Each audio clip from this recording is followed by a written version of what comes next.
Nets Kingdom.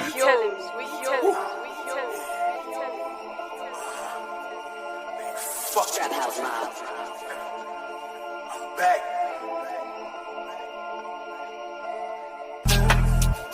To the top, I'ma make it. Niggas just can't take it. To the top, I'ma make it. To the top, I'ma make it. To the top, I'ma make it. To the top, I'ma make it. Niggas just can't take it. YouTube, it's your boy Asia. I'm here with Rage and Cypher. Make sure you guys hit that like button, subscribe, follow us on Instagram at Nets Kingdom 1. So we're on the CT alert. We're still on CT alert. It's currently August 3rd on Sunday, and CT still hasn't signed. I think they are very far away from negotiations from what we heard. So from our last CT video, some stuff has happened recently. So Cam basically deleted, and I'll have it up on the screen here. He deleted all his posts. He posted just one workout. He's been posting like semi-cryptic, Instagram type stories. The first story I think was the don't believe the hype or don't believe the BS you see. A couple of young boy tweets about, being misunderstood. Well, young boy songs and, quotes. Then we also got the news about the qualifying offer that shout out to Brett Siegel, that he's been kind of leaning towards a qualifying offer, and executives have been saying that CT is not, the NBA sees him as a sixth man, kind of explosive scoring guy. We saw Zach Lowe responded to CT also in that video, and basically said he didn't take anything back. He agrees, he's he doubled down on everything, and thinks that the whole playmaking double team thing is because they're double teaming CT because they think he won't pass the ball. So a lot of takes have been going on, and which was lame. Like, okay, look, I think Cam Thomas overreacted to the Zach Lowe stuff. Yeah, but at the same time, look, this isn't the first time like Zach Lowe has said something along the similar lines about like Cam Thomas, like empty stats. But I don't know, whoever his guest was, the idea of CT cooked himself. He's getting double because teams know he won't pass them. No, that's ridiculous. Yeah, it was Rob Mahoney. No, that's got to be hating. Yeah, it is. And look, can Cam Thomas pass the ball more? Yes, I think he should. And look, I think if he doesn't, then these six-man allegations are going to be true. And look, I've always said that, hey, if Cam doesn't eventually develop this other skill, then yeah, he's going to have problems in the NBA. I think the problem is the whole NBA essentially saying, yep, 3.8. He averaged 3.8 assists this last season. The whole NBA basically saying, yep, 3.8 assists. That's the best you could do. This is it. Nothing else. Yeah. Which to me, that's I don't know, that is insane. This kid is 24. He's going to be 24 in a couple months. The fact that we don't think he can get to Mitchell or Booker levels of playmaking in a year or two, plus his on-ball scoring, I don't know, the fact that we're so confident that it is done, he can't get better on any level, and this is it. And look, is there tunnel vision problems? Yeah. But at the same time, look, I think some of his lack of passing is a product of his environment where there are no other on-ball scorers, and he feels the need to shoot the Nets back into games, and that results in him just taking a bunch of shots for 5-minute stretches. And look, I hope if Cam is on the Nets this year, I hope we see a version of Cam Thomas that really shows off his playmaking. Because the last 5 games before he got hurt, he was averaging almost 6 assists per game, and we saw a very different Cam Thomas playmaking wise. Yeah, and I tweeted that out. The last game he had 10 assists. Before at the end of that Bulls game, I think he tweaked his hamstring. But he looked very good. Playmaking. I know the efficiency wasn't crazy in that Bulls game, but he had 24 and 10, I think 6 rebounds, and he was making reads, and we've seen Cam, if you really watch CT and you're not a casual just go with the NBA Twitter discourse people online. Like you can see how he reads. He makes playmaking reads, and he can pass. It's not, the whole Rob Mahoney thing saying that he only they're double teaming because he won't pass. That's not it. That's not the reason. We've seen Draymond Green, we've seen Paul George, like notable all-star, semi kind of Hall of Fame guys say like, "Yo, this guy is a straight bucket, and if we don't double team him, he's gonna have 50 on us." And and that's the gravity that CT has. I'm gonna read 2 quotes. Shout out to Brett. He said here, the belief around the league is that the Nets don't want to keep him as a focal point long term, which leads us to answers about why they don't want to ink him to a 3 or 4 year contract that is worth upwards of $20 million to $25 million per season, which Thomas and his representation want. Then also Jeff Teague chimed in on the situation, and he said, when you get put in that scoring specialist role, you always get underpaid. The Nets ain't really disrespect him, really. They don't see him as the guy. They're still looking for the guy. If they thought he was, they would have paid him. So, yeah. So what are your, Rage, what are your thoughts on the latest on CT and basically what's going on with him? Jeff Teague is actually definitely right to an extent in terms of the role that we've had Cam Thomas play. It's just the thing is, anytime Cam Thomas is in his true scoring role, which is what it's been with us, we've always had that. We've always had a bunch of D tier level scorers next to him, and if he's being asked to be a point guard, we've still barely seen we really haven't seen much of CT actually at point guard, because we still had half of the season with Dennis Schroeder, and then another half where he was still kind of hurt, and we had Keon playing it. It's just a little interesting that we still really haven't had a full year of Cam Thomas at a specific role, because it's been 4 years essentially, and we still haven't gotten any stability in terms of a Cam Thomas role at all. Obviously, injuries was definitely a big factor this past year. But, yeah, I mean, in terms of, his overall role, it's just kind of how it is. Being a big-time, scorer in this league with, being on our team, with how we're viewed and how ass we really are, it's just not going to be anything good for Cam Thomas. And obviously the relationship has been nothing but just, rocky the entire time. And he was drafted next to KD, Kyrie, and James Harden, so it wasn't like he, had a shot instantly to, but it makes sense. Yeah, it makes sense. And then now we still should have another year of that opportunity. It's just we have 4 other, we have 3. Yeah, we just drafted 3 point guards. Yeah, and when Jeff Teague was talking about basically scoring specialists don't get paid, he did have a point there. Because he mentioned Lou Williams. Lou Williams was one of the best 6 men we've ever seen, and so was Jamal Crawford. And Jamal Crawford, when he was a starter, I know obviously the NBA salaries were different back then, but both those guys for the rest of their careers, after they got their 20 million, 25 million types a year deals, when they were starters, when they became 6-man scoring guys, they were getting 14, 15 million, averaging around that, for the rest of their careers. And a lot of people point to Emmanuel Quickley and Tyler Hero, because I think that's what CT's representation is pointing to. These guys, Emmanuel Quickley got 30 a year. Tyler Hero's getting 30, 25, 30 a year. So they're pointing to those guys, but I think some of those guys got their deals. I'm not sure about this. You probably can check this too, Saif. If they got their deals before the CBA changed. They got it before the CBA changed. They got yeah. So it's a whole different NBA.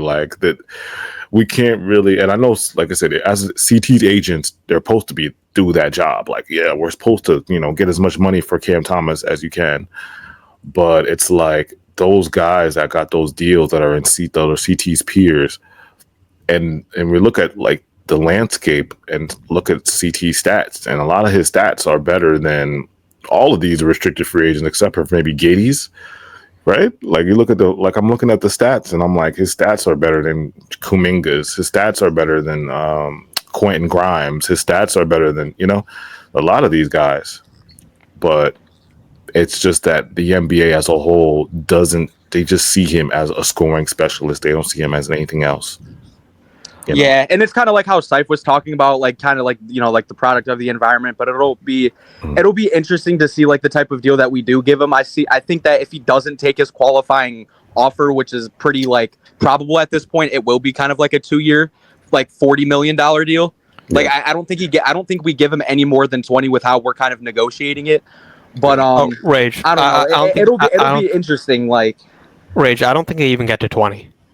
Like the reports that's why I think he's going to take his qualifying offer, because all the reports we're getting at this point is that, hey, they're staying at 2 years, $28 million with a team option in the second year, and they aren't even going to go higher. They barely even talked to him and like expressed interest. And I think that's going to be like the straw that breaks the camel's back here, because like not only are they lowballing him, what it represents is that they don't think they value him, and they don't really see the upside. Like Jeff Teague said it best. They don't want to pay him because they don't believe in him, that he's the guy, or that he could get better. Yeah. Because look, 3.8 assists per game with his like scoring volume isn't good. It's a lot better than it was last year and the year before that.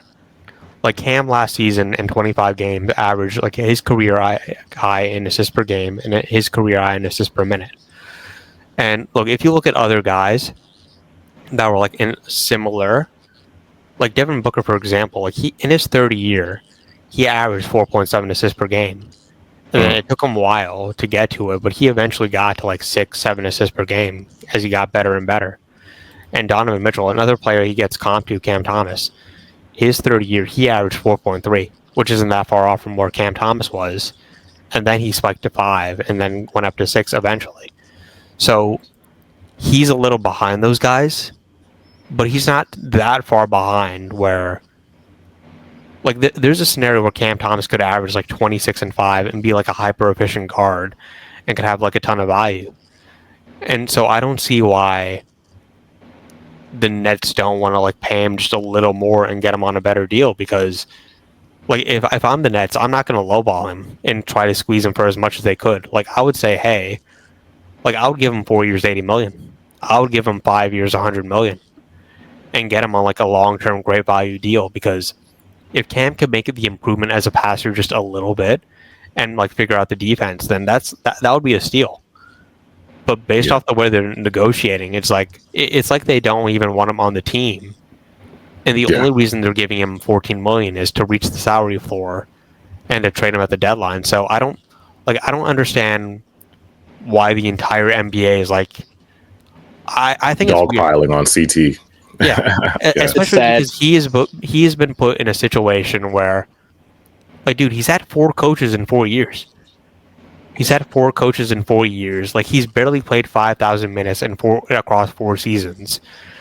Like, and the fact that he's as good as he is, given all his circumstances, like, I don't know. And look, I don't think he's going to get 30. I don't think he's worth 30 at this point, especially because he's coming off the injury. But to me, I find it very alarming that the Nets don't even want to get to like 20 and try to get him on like a 2-3 year deal, maybe with a team option at the end, and like get this guy and go like a better look at him.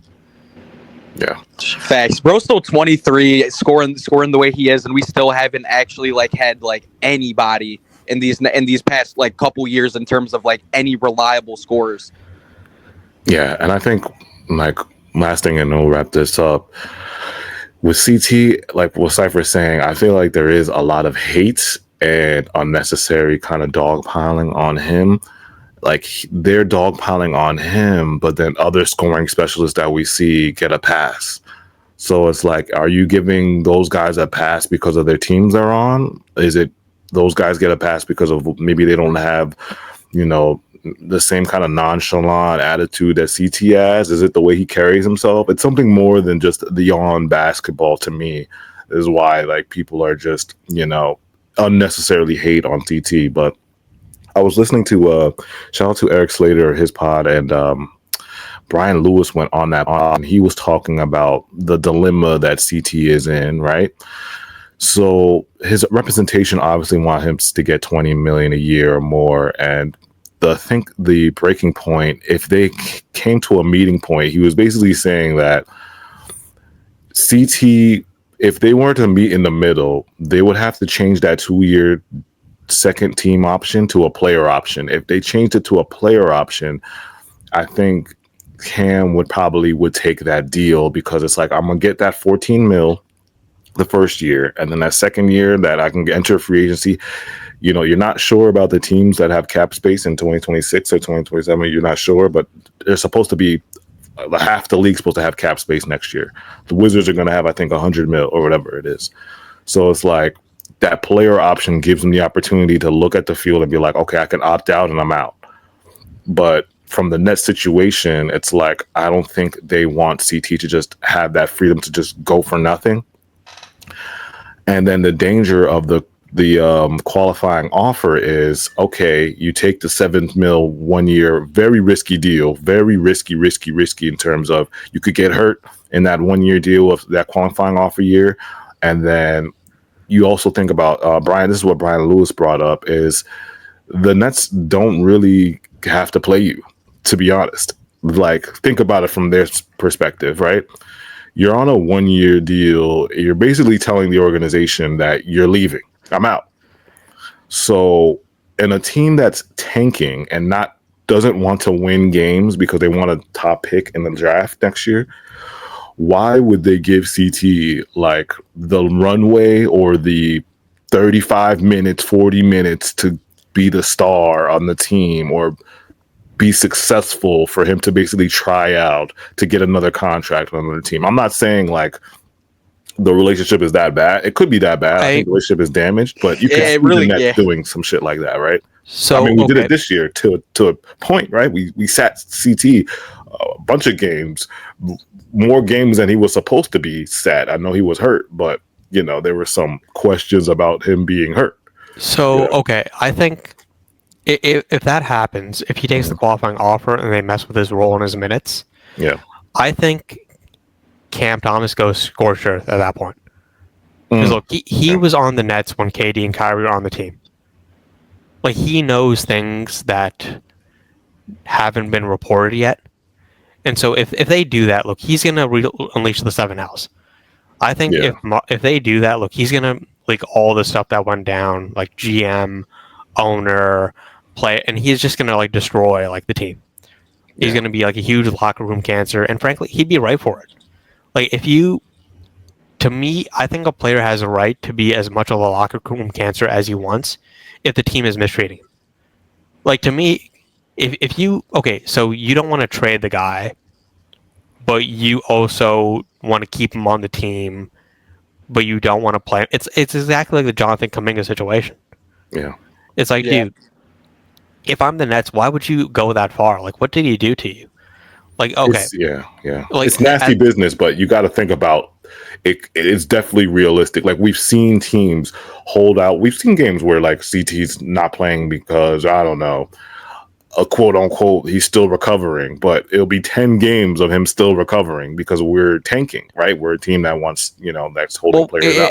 If Cam is healthy, like, he is going to go to the media and be like, I'm healthy and I'm ready to play. And then it could get really ugly, because when you mess with a player's money, it could get really ugly. Yeah. Like, we saw it with Spencer Dinwiddie.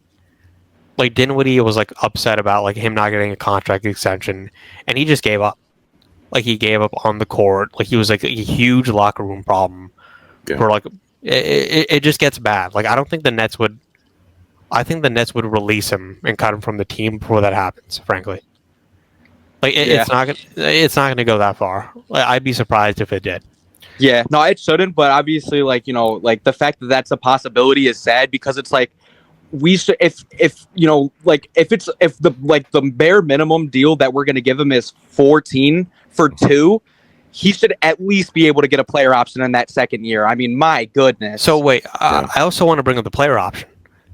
And look, correct me if I'm wrong, and we can look this up again. But if a player re-signs with their team for a 1+1 with a player option, I'm pretty sure they have a no trade clause automatically built in. Yeah, and that's the thing with the org. Like, that's what I was saying. Like, I don't think the Nets are willing. The right thing to do, in my opinion, as an organization, like you drafted this guy, you should let him play the field, because if you don't want him to be the guy, you should let him play the field and give him that player option. And I think that's the right thing to do, quote unquote. But if I'm a selfish organization and I'm not getting no return for CT, then, I don't want him to I want team control. I want him, like Sipe said, I want him for 3 or 4 years, able to trade him. Or I want a team option where it's my decision if I could decline or opt in, and I can make him stay or decline his option, and I could trade him. Situations like that. I think that's where the team is like, the fight here is they want control, and CT wants control of his destiny. The Nets, okay, look, and I think the Nets are being really stupid here, because he's not going to sit and be like a good boy. And you have to give back something. Yeah. Look, I think if they actually went a little bit higher, like if they gave him like 2 years 40, and then the team option was the second year, I think he would take that, because then he'd be getting a little bit more money. But yeah, I think he wants his money first. Obviously, he wants his money first. But like, I think the team is looking for like the control of his recent, like at least a 2 or 3 year stretch. They want maybe control of that. But I think what CT wants first is he wants to get paid. I don't think he's like, I want to leave right away. I don't know if at this point, I don't know how he's feeling, but I'm assuming like he wants to get paid more than, let me get out of here. Yeah. I agree. And look, here's my take though. The Nets, they need to give something back here. Like they need to show like some form of goodwill, because based off everything like I know about Cam Thomas, if you stay at this offer, he's just going to take the qualifying offer, and we don't want to lose him for nothing. Like, it's going to be it's going to be bad if they try to like mess with his minutes. Like he is not going to just stay there and take that. Like either he's going to be a locker room cancer, or he's going to leak a bunch of reports, and it's just going to be a bad look for the team. So it's I would 100% support him on that too. If they try to like, because that's just dirty business in my opinion. It is. I would support whatever CT is. If he rebels and he's in press conferences telling the truth, I would support it 100%, because that's dirty. But you just let him do what he does. Let him play. Let him walk. He's on a 1 year, $7 million. I know he's basically telling you guys I'm out, but it's like you're the team. You're the one that doesn't want to pay him. Yeah. So it's like, it's not really. Bro, we don't want to pay him like anything, bro. Yeah, 14. We're at 14. Like I said, if 14 is the baseline, like there may be a no trade clause in the second year, which is kind of like obviously, crazy, because you don't just give player no trade clauses. But it's like, CT's just been getting done greasily the entire time he's been here. And it's like, it's sad that we can't at least give him like 20 a year for like 2 or 3 years. Yeah. It's at the very minimum. Like, do you guys think like, because I want to tank, obviously, as a fan, and I want to wrap this up. I know he's taking long, but I want to tank. So it's like, if CT is affecting games like that, which, just here or less, I don't think CT's, is going to really make or break our tank season. AJ, if Cam Thomas is carrying us to wins, like he is the franchise player. This team sucks. He's a franchise. AJ, this team sucks. Like we have a lot of guys that suck. I'm thinking too far ahead. It's like he's not going to make or break our take. He's not. Yeah. So it's like cutting his minutes is like, it doesn't make sense. But like I said, we drafted 5 guards. AJ, or 4 guards, whatever it is, 3, 4 guards. If him and Nolan are carrying us to wins, it's like, dude, you just like sit back and be like, well, they're just winning. Can't do anything about that. Yeah. Bro, and it's literally, it's literally not even like that serious either, bro. We literally, if he's doing good, we'll be happy for him, bro. We can give him his contract. Let's continue to negotiate, and bro, we can rest him throughout the season. Like we know how this goes, man. Come on. Yeah. Or if Cam Thomas does not need to play, and if we're getting too many wins, come on, like. Yeah. And if he's playing so well, that means his trade value is going to spike, and you could deal him at the deadline for like a first-round pick. Yeah. Yep, if we want to go that route too, facts. That's fair. Now you guys wrapped it up pretty good. Yeah. Let us know in the comments. The CT situation is still going, man. It's gonna be very fluid. Real quick though, because I want to play the other side too. If it's true that Cam wants 30, and he's like, I want 30, and I won't take any less, then it's his fault. Facts. Yeah, we. If he's But asking for 20 and the Nets won't go higher, then it's the Nets' fault. If he's asking for 30 and the Nets aren't willing to go to like 20 and he's saying no, then it's Cam Thomas's fault. That's fair. Like there's got to be like some middle ground agreement because look, the Nets still have like $40 million in cap space. Like they have enough cap space to give Cam Thomas like a decent contract and still have plenty of flexibility. And they still have enough cap space in 2026 to still give him that contract. So, like, I understand the Nets are trying to clear their books for 27. So, but they could give Cam like a team option that year and like reevaluate. Like, there are ways around this where you could show Cam goodwill while giving him a decent salary while still having like a ton of flexibility. So, like, the fact that the Nets aren't going a little bit higher, or if they are going higher and Cam Thomas is like, I want more. I don't know. There's got to be some kind of agreement at some point. Yeah, I'm pretty sure. Well, from now, his representation is like from what Brett was saying is they're at the 20 to 25 point right now. I think that's where they're at. Like that's what they're asking for. Like what's what Brett said. His sources said the representation, like CT's representation. So I think they're aware of the room. They're reading the CBA room and the room in the league right now. Like we know, like none of these guys are getting 30. So it's like 20 to 25. I think that's kind of what they're looking for. Now their years, I don't know how many years they want, but I'm assuming they want, at least 2 to 3 years on that 20 to 25 million a year range. So we'll see, I guess, what happens. But yeah, like I said, let us know in the comments how you guys feel about CT. His situation is going to be going for until training camp, I think.